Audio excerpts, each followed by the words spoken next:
নাহমাদুহু ওয়া নুসাল্লি আলা রাসূলিহিল কারীম। সম্মানিত দর্শক শ্রোতা, এক ভাইয়ের প্রশ্ন, মহিলারা জান্নাতে যাওয়ার সহজ আমল কি?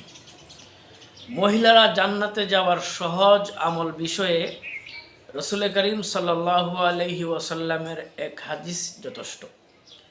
হাদিসটি হলো ওয়ান আনাসিন রাদিয়াল্লাহু তাআলা আনহু ক্বাল قال رسول الله صلى الله عليه وسلم المرأة إذا صلت خمسها وصامت شهرها وأحسنت فرجها وأطاعت بعلها فلتدخل من أي أبواب الجنة شاءت।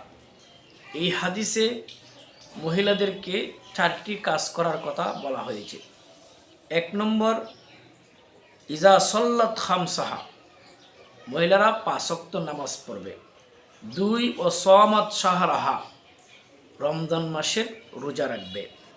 3, ওয়া আহসানাত ফারজাহা, মহিলা নিজের লজ্জাস্থানের হেফাজত করবে, অর্থাৎ লজ্জাস্থান বলতে পর্দাপুশিদা থাকবে, নিজের লজ্জাস্থানকে পরপুরুষ থেকে হেফাজত করবে।